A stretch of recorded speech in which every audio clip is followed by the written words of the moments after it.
नमस्कार। The wire में आपका स्वागत है। मैं हूं शरद प्रधान और आज इस प्रोग्राम में हम बात करेंगे गुजरात के इलेक्शंस पे।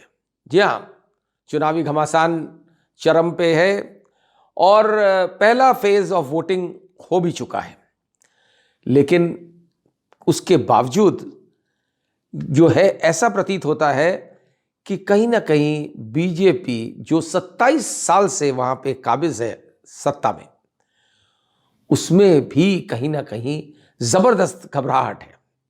और वो घबराहट इस तरह से जाहिर होती है जब नरेंद्र मोदी प्रधानमंत्री और देश के गृह मंत्री अमित शाह, जिनका वो गढ़ है, वो भी इस तरीके के मुद्दों को उठाने लगते हैं जिससे जाहिर होता है कि डेस्परेशन है। जी हां, अमित शाह ने पिछले ही हफ्ते वहां बात करी 2002 के दंगों की, जो सब जानते हैं कि 2002 के दंगों में क्या हुआ था गुजरात में। और उनका यह कहना खुलेआम रैली में कि 2002 में हमने ऐसा सबक सिखाया कि उसके बाद गुजरात में दंगे नहीं हुए।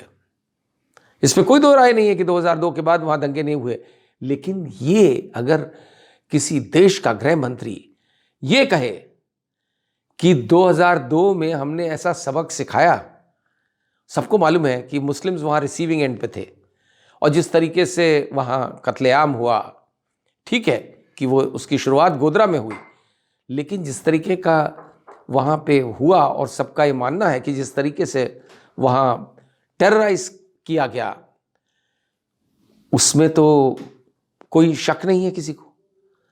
ठीक है कि कोर्ट्स द्वारा जो वर्डिक्ट्स हुए हैं वो अलग बात है, लेकिन ग्राउंड रियलिटी तो कुछ और ही कहती थी। उसके बावजूद अगर गृह मंत्री ये कहते हैं तो ये इससे बड़ा खतरा नहीं दिखता मुझे। और ये तभी बोल सकते हैं, मुझे लगता है कि दरअसल खतरे की घंटी बीजेपी के लिए हो सकती है, इसीलिए बोलेंगे। और यही बातें नरेंद्र मोदी ने ऐसी बातें वहां दोहराई इलेक्शन रैलीज में, जिससे साफ जाहिर होता था कि फिर से घूम फिर के हिंदू पोलराइजेशन पे सारा कंसंट्रेशन है। हिंदू मुसलमान के डिवाइड, इलेक्शन का फायदा वो पूरी तरह उठाना चाहते हैं। अब एक वजह तो ये होती है कि भाई जैसे और प्रदेशों में करते हैं कि हिंदू पोलराइजेशन करके जो रियल इश्यूज हैं उनसे अटेंशन डाइवर्ट किया जाए। महंगाई है, अनएम्प्लॉयमेंट है और तमाम समस्याएं हैं, और खासतौर से गुजरात में तो लोकल प्रॉब्लम्स बहुत हैं। कहने को तो गुजरात मॉडल 2014 से बिक रहा है और बार बार ऐसा दर्शाया गया कि पता नहीं गुजरात का कायाकल्प हो चुका है, गुजरात एक नई अजीब मॉडर्न स्टेट बन गई है जो किसका इंडिया में किसी से मुकाबला नहीं है। लेकिन ज़मीनी हकीकत सबने देखी है, वो कुछ और है। वहां पे बारिश होती है तो सड़कों पे पानी भर जाता है बुरी तरीके से, ये गुजरात मॉडल है। वहां पे हाल में हादसा हुआ मोरवी में, जिसमें 135 लोग मर गए क्योंकि वहां एक पुराना ब्रिज, जो बहुत ही पुराने ज़माने का 150 साल से ज़्यादा पुराना ब्रिज था, उस पे उसका रिपेयर होना था और रिपेयर का कॉन्ट्रैक्ट दे दिया गया एक घड़ी बनाने वाली कंपनी को। अब आप सोचिए, जो घड़ी की सुई बनाता है वो ब्रिज का रिपेयर करेगा, और उस रिपेयर में के लिए सरकार ने 2 करोड़ रुपए खर्च किए, लेकिन नतीजा उसका क्या हुआ?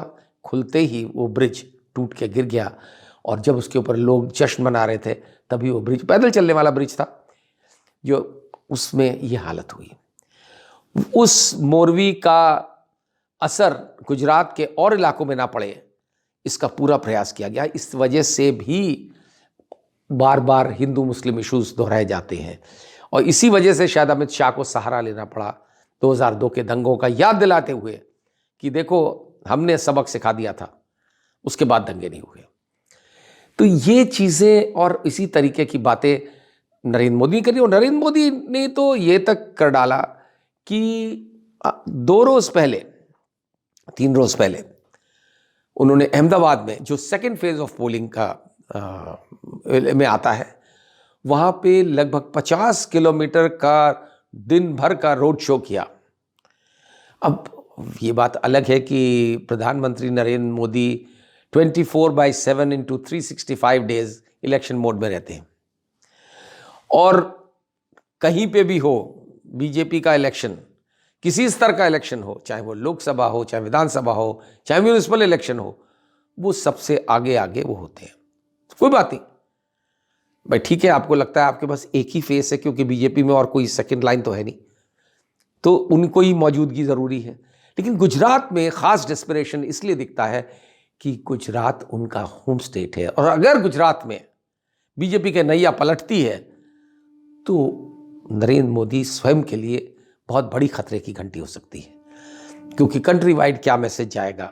इसलिए वो जाहिर है कि ओवर कॉशियस भी होंगे गुजरात में, कि वहाँ कुछ हो गया तो हो सकता है पार्टी के अंदर से भी कुछ आवाज़ें उठने लगे, जो अभी तक शांत है, जो कोई आवाज़ नहीं उठा सकता है वहाँ। क्योंकि ऐसा होता है इस तरीके की रेजिम्स में, जहाँ एक ही व्यक्ति पे सब कुछ निर्धारित है, एक ही व्यक्ति में सब कुछ समाया हुआ है, आई मी एंड माई सेल्फ का दौर है, तो वहाँ पे इस तरीके की प्रॉब्लम होती है। लेकिन उसके बाद जिस तरीके से वहाँ पे ये पार्टियाँ, दूसरी जो पॉलिटिकल पार्टीज़ हैं, जो एंट्री, वैसे तो हमेशा गुजरात में ट्रेडिशनली कांग्रेस और बीजेपी का ही कंटेस्ट होता था, लेकिन इस बार आम आदमी पार्टी की एंट्री हुई, और शुरू में बड़े जोशो खरोश के साथ हुई, और ये लगने लगा था और ये माना जा रहा था कि आम आदमी पार्टी कहा गया कि बीजेपी की बी टीम है, क्योंकि ये सब सोच रहे थे कि अब अगर तीसरी पार्टी एंटर हुई है तो उसका नुकसान जाहिर है कांग्रेस को ही उठाना पड़ेगा। पिछले 2017 के चुनाव में कांग्रेस की परफॉर्मेंस बहुत अच्छी रही थी, और एक स्टेज ये आई थी तो ऐसा लग रहा था कि शायद कांग्रेस कांटे की टक्कर हो गई थी कि शायद वो जीत जाए, लेकिन अंत में ऐसा नहीं हुआ। अंत में वही मामले उठाए गए, राम मंदिर, हिंदू मुसलमान, ये सब करके, और फिर इलेक्शन टर्न कर दिया। और थोड़े से इसमें कुछ कांग्रेस वालों का भी कंट्रीब्यूशन रहा। पिछले 2 चुनाव में ऐसा हुआ है कि कोई ना कोई कांग्रेस का नेता आखिरी वक्त में आकर के ऐसे जुमले का इस्तेमाल कर देता, जो वैसे तो जुमलेबाज बीजेपी में है, लेकिन कुछ लोगों ने ऐसे जुमले वहाँ पे कहे जिसकी वजह से फ़ायदा इनडायरेक्टली बीजेपी को हो गया। कभी वो नीच कह दिया, कभी कुछ इस तरीके की बातें। अब की बार कांग्रेस के जो नए अध्यक्ष बने मल्लिकार्जुन खड़गे, उन्होंने रावण कह दिया। तो ये माना जा रहा था कि इन चीज़ों का कहीं फिर से ट्विस्ट करके उनका फ़ायदा ना हो जाए बीजेपी का। लेकिन जिस तरह से बीजेपी ने उसको बहुत अंडर प्ले किया, और बाद में जो मेरी जानकारी हुई उसमें पता लगा कि वहाँ पे रावण को ऐसा बुरा नहीं माना जाता है जैसा कि नॉर्थ इंडिया में होता है, उतना वहाँ पे वो नहीं है सोशली। तो इसलिए शायद उस मामले को नहीं उठाया, नहीं तो वरना उसी को ऐसा ट्विस्ट देते कि सारा इलेक्शन उसी में पलट जाता। अब की बार समस्याएं गंभीर हैं, लोगों में रोष है, लोगों में नाराज़गी है, लोग समझ रहे हैं कि गुजरात को वो नहीं मिला जो कागज़ पे दिखाया जाता है, बड़े बड़े होर्डिंग्स में, बड़े बड़े विज्ञापनों में, और बड़े बड़े लाउड क्लेम्स में। गुजरात मॉडल कोई चीज़ नहीं है, हवाई है ज़्यादा। ये देखते हुए बीजेपी को सहारा लेना पड़ गया है उन सारे मुद्दों का जिनके ज़रिए से वो फिर से ये इंश्योर कर सकते हैं कि हिंदू मुस्लिम डिवाइड और शार्प हो जाए, ऐसा शार्प हो जाए कि किसी तरीके से भी जो है किसी और को वोट ना मिले, सारा हिंदू कंसोलिडेशन हो जाए, कोई सही तरीके से सोच भी ना पाए, सवाल ना उठा पाए।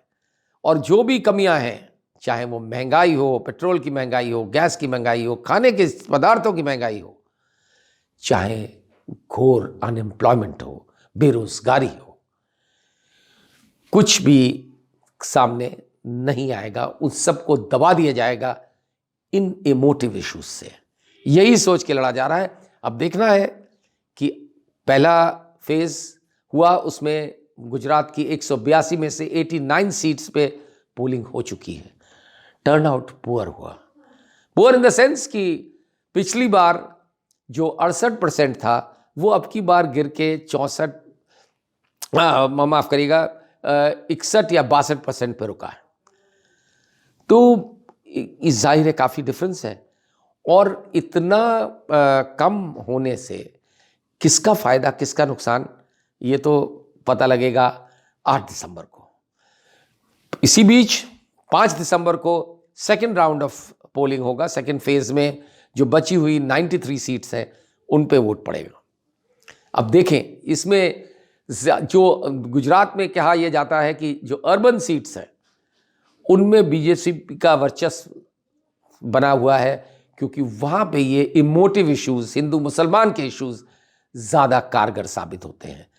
अब देखना यह है, और जो रूरल गुजरात है, जो ट्राइबल एरिया है, वहाँ पे कांग्रेस का अच्छा होल्ड बना हुआ। अब देखना यह है, इस जो सिग्निफिकेंट बात है कि 2002 के दंगों के से ठीक पहले तक कि जो लोग कुछ समय 2000 ईयर से जो लोग जो पैदा हुए हैं उनको कितना उन चीज़ों से लगाव है कि नहीं, उन्होंने वो एक ही गुजरात देखा है, उन्होंने वही गुजरात देखा है जो नरेंद्र मोदी का गुजरात है।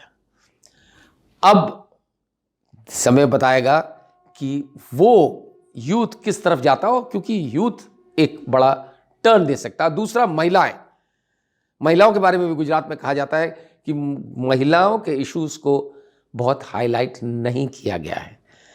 अब वो किस तरीके से, क्योंकि महंगाई की मार सबसे ज़्यादा महिला को पड़ती है, और ये देखना है। ये अलग बात है कि वहाँ एक फियर फैक्टर भी है, हो सकता है पोलिंग इस वजह से हुई हो, लोगों में खौफ है, लोगों में डर है। आप समझ सकते हैं, डर है तो किससे डर होगा? डर तो उसी से होगा जो सत्ता में बैठा हुआ है, डर उसी से होगा जो सत्ता में बैठ के आपको धमकी दे सकता है। अब देखना है कि किस तरह से अल्टीमेटली जब ईवीएम्स खुलती हैं 8 दिसंबर को, तब तय होगा कि गुजरात किस तरफ जा रहा है। क्या वाकई में जो अभी माना जा रहा है कि गुजरात में कुछ सत्ता परिवर्तन हो सकता है, ये उस दिन पता लगेगा। लेकिन ये तय है कि अभी तक गुजरात में बीजेपी कहीं ना कहीं घबराई हुई है और बहुत ज़्यादा फिक्रमंद है। द वायर के और वीडियोस देखने के लिए सब्सक्राइब करें और बेल आइकन पर क्लिक करें। स्वतंत्र पत्रकारिता की आर्थिक मदद करने के लिए डिस्क्रिप्शन में दिए गए लिंक पर जाएं और अपनी राशि चुनें।